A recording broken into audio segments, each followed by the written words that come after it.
It is September 5, 2023. Displayed here are the list of news articles, topics we are going to see today. Do subscribe to our channel to get more updates. Look at this editorial recent article. Recently, central government has set up a panel to explore the feasibility of one nation, one election plan. This panel is headed by former President Ramnath Kovind. See, one nation, one election is nothing but the idea of conducting simultaneous elections to Lok Sabha and state legislative assemblies. Supporters of this one nation, one election plan are arguing that conducting simultaneous elections could reduce the frequency and associated cost of election, but some politicians are saying that bringing in simultaneous election would affect the federalism and three-tier governance in our country. So based on these arguments, only this article here is written as, so in our discussion we will understand how one nation, one election affects the federalism and three direct governance, tier governance. Then we will also see some challenges in implementing one nation, one election plan. Before that, the syllabus regarding this discussion is given here. You can take a note of it as well. We all know, India is a diverse country with diversity in religion, caste, language, geography, and so on. Most of the states in India are bifurcated based on the language factor. Despite these differences, India is bound together by a federal structure of government. It means that there is a clear division of powers between the central and state governments. This is provided under the Schedule 7 of the Indian Constitution. So this Schedule 7 contains three lists, namely central list, state list and concurrent list. State governments are free to legislate on any matters mentioned in the state list. So this means 7th schedule provides the autonomy to the states, which in turn strengthens the federal structure. Bringing in simultaneous elections would affect the autonomy and independence of the state government. For example, now the election to various state legislative assemblies are conducted at different times on the expiry of 5-year term. So, if you want to conduct simultaneous elections, some state assemblies have to be dissolved earlier. That is, state assemblies need to be dissolved before the expiration of their term, right? Obviously, none of the state government would be interested in pre-dissolution of the assembly.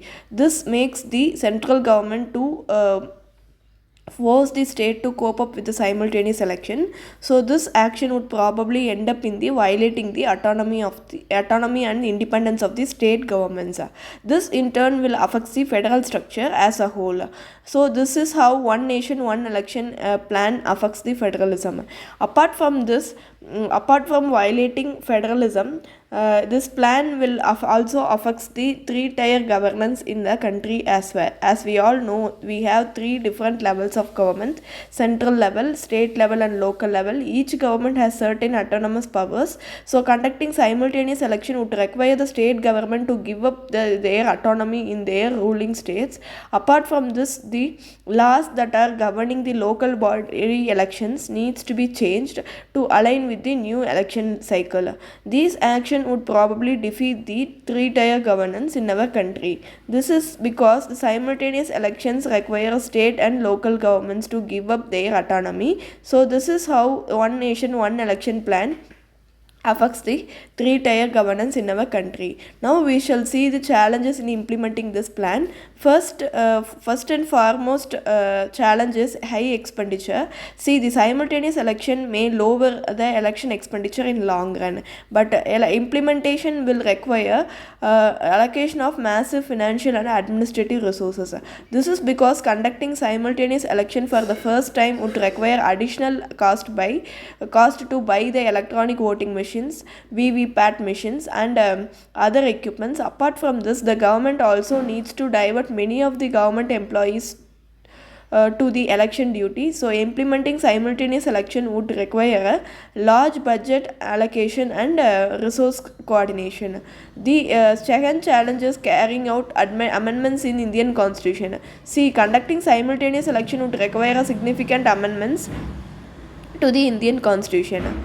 For example, key provisions relating to Lok Sabha state assemblies and local bodies have to be among in order to implement the simultaneous election. So this is going to be a long politically challenging process. This is because the amendment requires two-third majority in both the houses of the parliament. Apart from this, the state will also have to give their concern for the amendment. As a simultaneous election affects the autonomy of the state governments, many of them may not give their consent. So amending the constitution to implement the simultaneous election is another challenge. The next important challenge is the simultaneous election will increase the burden of quotas See, in our country, the courts are empowered to hear the election disputes. So, the time of simultaneous election, the courts may get a higher number of petitions relating to election disputes. This will overburden the courts and also affects the functioning of judiciary. So, these are some of the challenges in implementing one nation, one election plan. Now, what can be the possible solutions from all the discussed points? We can conclude that holding simultaneous election will be a legally and politically challenging task. Apart from this, achieving political consensus among different political parties, especially regional parties, is also a challenging task. So the central government should consider all these facts before taking any significant decisions. At the same time, central government should keep in mind that simultaneous election would not affect the federalism and three-tier governance of our country. So this is all about this discussion. We have seen how one nation, one election plan affects the federalism. Three-tier governance in our country, and we have seen some challenges in implementation of this plan. So this is all about this discussion. Let us move on into the next topic discussion. Look at this article. The United Nations Nuclear Watchdog, that is International Atomic Energy Agency, said that no progress had been made by Iran on outstanding nuclear issues. The issues include reinstallation of cameras to monitor the Tehran's nuclear program, and explaining uranium traces. Only good sign is that Iran has reduced the rate of which it produces uranium. So in this background, let us understand few points about International Atomic Energy Agency. International Atomic Energy Agency is an independent organization that operates within the framework of United Nations, which is established on July 29, 1957. Its headquarters is in Vienna, in Austria. The organization's primary objective is to promote the peaceful use of nuclear energy. It also prevents the use of nuclear energy for military purpose, including nuclear weapons. The International Atomic Energy Agency is governed by General Conference, which consists of representatives from all member nations. It submits its report to UN General Assembly. Also reports to the United Nations Security Council in regard to any non-compliance with the safety and security obligations. One of the main functions of the International Atomic Energy Agency is to verify the compliance with the international nuclear non-proliferation agreements. In 2015, Iran signed an agreement with USA, UK and France, China and Russia and Germany on a long-term deal for nuclear program. This was called P5+1 grouping. The deal was named as a Joint Comprehensive Plan of Action and was commonly called as Iran Nuclear Deal. Under the deal, Iran agreed to reduce its nuclear activity, and in turn, the world powers agreed to lift the sanctions on Iran. So the agreement allowed the Iran to gather small amounts of uranium for research, but the agreements banned the enrichment of uranium for nuclear weapons. Here, know that there are two kinds of uranium, that is natural uranium and enriched uranium. In natural uranium, 99% and uranium 238 uranium 235 is only 0.7 percentage. In natural uranium, so this uranium 235 is the fissile material, but it is available only in negligible quantities. In naturally available uranium, so this natural uranium should be enriched to make it as a fuel grade uranium or weapon grade uranium. Is the difference between weapon grade uranium and fuel grade uranium. The uranium is enriched up to 90 percentage, then it is a weapon grade uranium. Then the enrichment process involves the isotope suppression, that is a separation of uranium 238 from uranium 235. In natural uranium, for fuel purpose, the uranium is enriched up to 3 to 5 percentage for research purpose.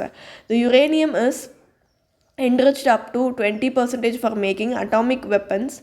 The uranium is enriched up to 90 percentage or more. So this is the basic concept related to uranium that is used for fuel purposes and making weapons. So this is all about the discussion. Now let us move on into the next next topic. Look at this editorial article.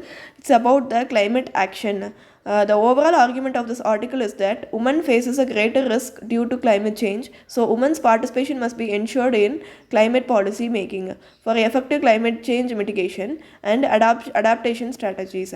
This is about the article. In our discussion today, we will look into the points mentioned in the article in detail. Climate change is a huge problem and it affects the people all over the world. It is not wrong when climate change is the biggest challenge that humanity is facing right now. But the thing about climate change is that its impact does not affect everyone the same way. The impacts of climate change depends upon where you live, how much money you have, and if you are a man or woman. For example, the rising sea levels affects the people living in the coastal areas more than those living on the inland areas. Along the coastal areas, also the impacts of rising sea level depends on your wealth.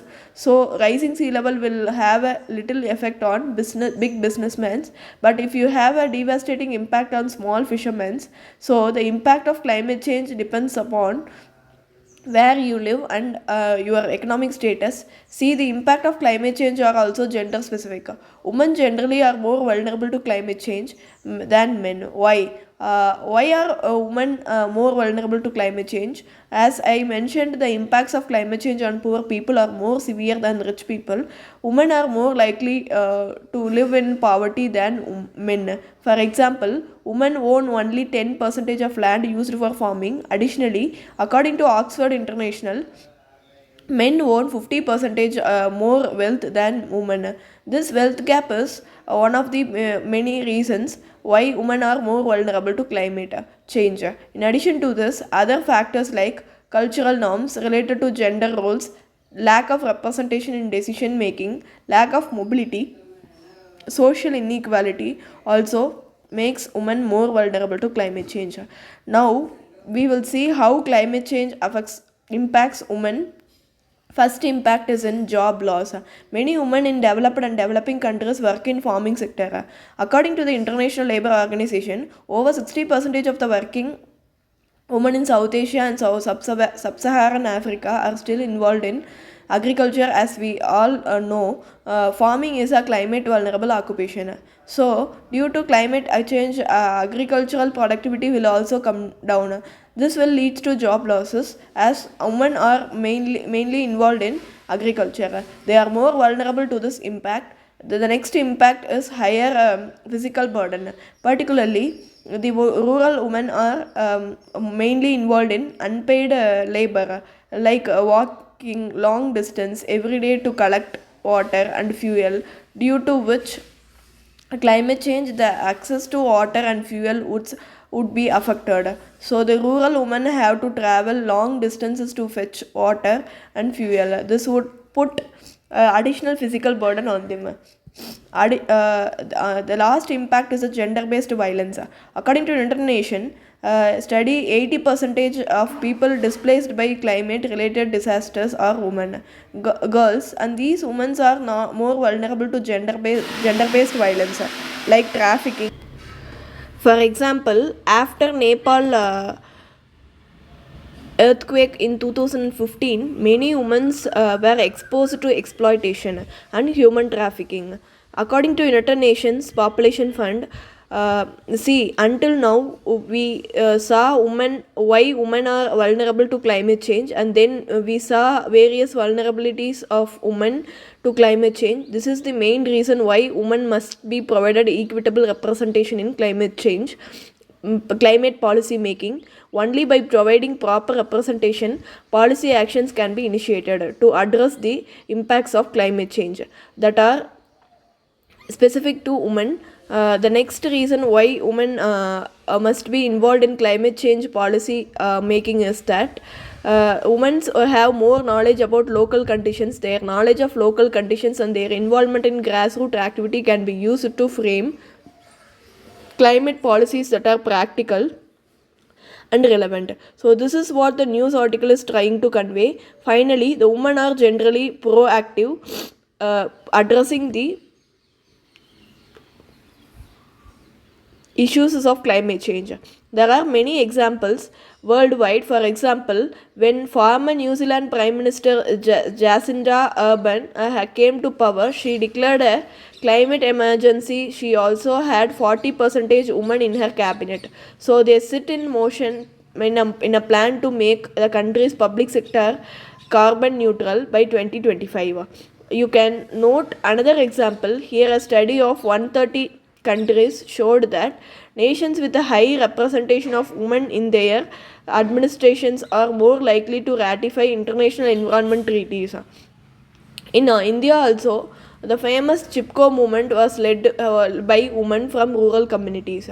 So, if women are given equitable representation in climate change policy, an effective climate change mitigation and adaptation strategy can be developed. So these are the reasons why women must be involved in climate change policy making. So this is let us move on into the next topic. Now look at this news article. Yesterday, the state president of Bahujan Samaj party said that party will refrain from participating in Ghosi assembly by election. This election is going to be conducted today. He also said the supporters of the party will either away from the polling or press NOTA button during the polling. The BSP president said this is because both the main contesting parties are against the ideas and policies of BSP. So this is the crux of the article given here. In this context, let us quickly go through about NOTA. So NOTA means none of the above. It is an option provided to the voters to officially register a vote of rejection for all candidates who are contesting. If your voter process NOTA on electronic voting machine, it means that a voter has not chosen to vote for any party. It was introduced in India in September 2013 by a Supreme Court judgment. The Election Commission implemented it for the first time in assembly election in November 2013. Since then, it was applied in all elections, including Lok Sabha election and state assembly elections. As we all know, a right to vote is a constitutional right in India. There is no legal obligations on any citizens to vote mandatorily in the election. So we can apply the refrain from participating in election. If we do not wish to vote for any party, then what is the purpose of going to poll booth and choosing NOTA? See, choosing NOTA option is a way for voters to actively express their dissatisfaction with candidates. It sends a clear message that is engaged in the election but finds none of the candidates worthy of their vote. You can either stay at home or not to participate in the election process, or you can go to the poll booth and press the NOTA button. Both the actions convey a form of protest or dissatisfaction, but NOTA provides a more structured way to express this dissatisfaction with the electoral framework. Know that NOTA votes are counted, but they will not impact the result of election process. Even though NOTA votes do not impact the election process, many significant number of voters choose NOTA. It indicates to political parties that they need to improve their candidate selection. So NOTA indirectly promotes the accountability to political parties. So merely no participating in election does not provide this kind of data. In 2018, Supreme Court held that using NOTA in Rajya Sabha election is against Article 80 of the Constitution. This article deals with the election procedure of Rajya Sabha. So NOTA option is only available for direct election and cannot be used in indirect elections. Like elections for Rajya Sabha or president election, because in Rajya Sabha the election is held by system of proportional representation by means of single transferable vote. So ultimately the NOTA is only available in direct elections and not in indirect elections. So these are some of the important points regarding NOTA in prelims exam perspective. This is all about the discussion. Let us move on into the next news article discussion. Here yesterday RBI governor said that there are some challenges in making cross-border payments using central bank currencies. Some of the issues is like high cost, low speed internet, limited access and insufficient transparencies are acting as key challenges in carrying out cross-border payments. The governor noted that in future CBDC can play an important role in cross-border payments by providing cheaper, faster and more secure payment options. So this is all about the news here. In our discussion, let us understand some points about CBDC. Central Bank Digital Currency is a form of digital currency that is issued by central bank, that is RBI. These CBDC are similar to cryptocurrencies. As we know, the value of cryptocurrency is determined based on the demand in market. Despite the CBDC being similar to cryptocurrency, the value of CBDC is fixed by central bank and its value is almost equal into the current country's fiat currency. That is the normal currency we are using now. See, some countries including China, Nigeria and Bahamas have already implemented digital currencies. Some countries like Sweden, Japan are in the process of implementing them. We take India. India, the first pilot phase of digital currency was implemented by RBI in selected cities in 2022. The government is saying that digital currency will be rolled out at national level by the end of 2023.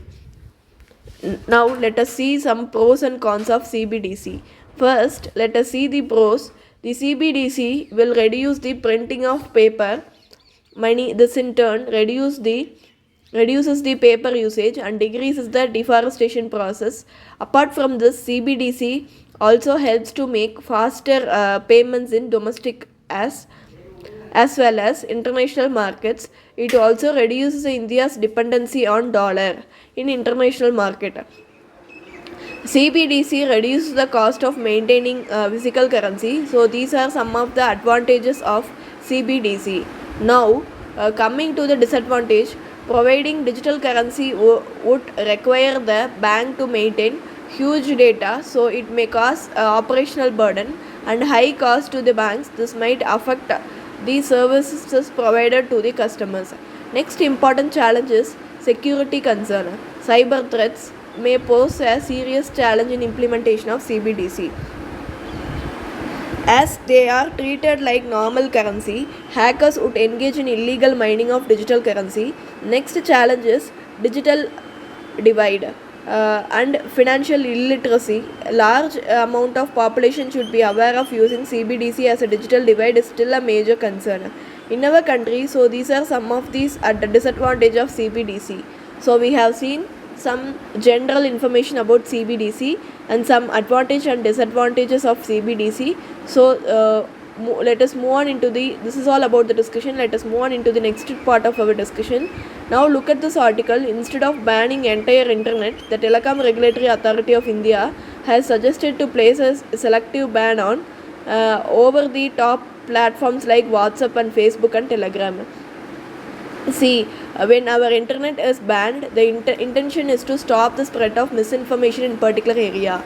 But The same internet is required to access the essential internet driven services like financial transactions, e-healthcare and online education. So by selectively banning the ODT platform, the government can bring situations under control without violating the rights. The selective ban debate has again sparked the issue between telecom service providers and DDT service providers. See, previously we used SMS communication short messages for this telecom service providers like Airtel, Vodafone, Reliance, etc. charged a certain amount, but after the introduction of ODT, we stopped using SMS and we had to communicate using WhatsApp, Facebook and Telegram. The issue here is in this ODT application, active user use the infrastructure provided by the telecom service providers, but they never paid the cost of carrying their data to this TSP networks. So this is the first issue. Secondly, there exists a regulatory parity between OTT service providers and TSP. For example, telecom operators are required to comply with quality service norms, audit of service, account service, tax license fees and spectrum usage charges. But no such obligations are imposed on OTT players. So the Cellular Operators Association of India has asked the government to bring the messaging services under license. This will allow the government to shut off the access to messaging apps selectively instead of setting the entire internet. But there are some challenges in placing selective bans.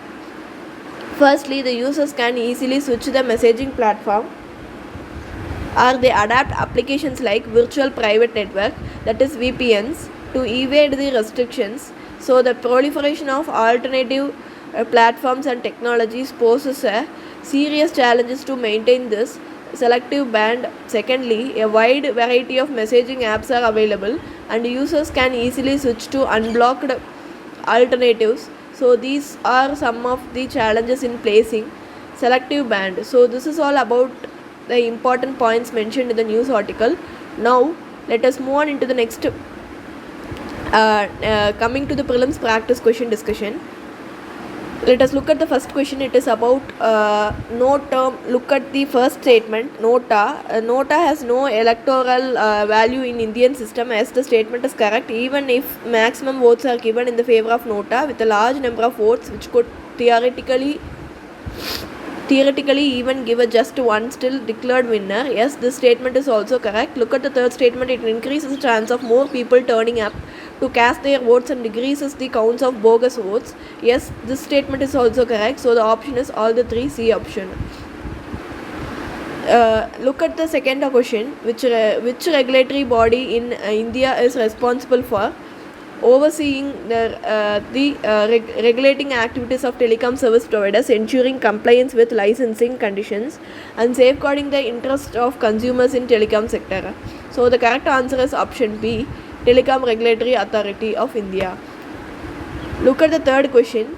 It is a previous year question. This is asked last year prelims. Look at the statement. 1. India, despite having uranium deposits, depend on coal for most of its electricity production.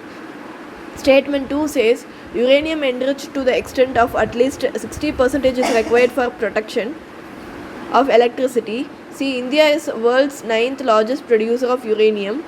However, coal is the most important and abundant fossil fuel in India. Coal accounts for 55% of country's energy needs. So the statement 1 is obviously correct. So enriched uranium, which has 3 to 5% concentration of uranium 235, can be used to produce fuel for nuclear power plants. So they have given 60%, so the state is incorrect. So the correct answer is option C. Statement 1 is correct, but statement 2 is incorrect. Fourth question is also about the asked in prelims last year with reference to central bank digital currency. Consider the following statement. Look at the first statement. It is possible to make payments in digital currency without using US dollar or shift system. This statement is correct. Central bank digital currency has a potential to eliminate the intermediaries like SWIFT and US system while making international transactions. So this creates a more direct and efficient transactions without relying on intermediaries. So the statement 1 is correct. Look at the statement 2. A digital currency can be distributed with a condition programmed into such as time frame for spending it. So statement is correct. Digital currency can be programmed with time locking mechanism. So if a currency is not used within a specific time frame, it results in expiration or destruction of the currency. So the correct option here is option C, both 1 and 2. So here are the mains questions. You can questions for you today. Interested aspirants can write your answers and post it in the comment section. This is with this, let us come to the end of the discussion. If you like the video, please share with your friends and don't forget to subscribe to UPSC IAS channel. Thanks for watching. Thank you. Have a nice day.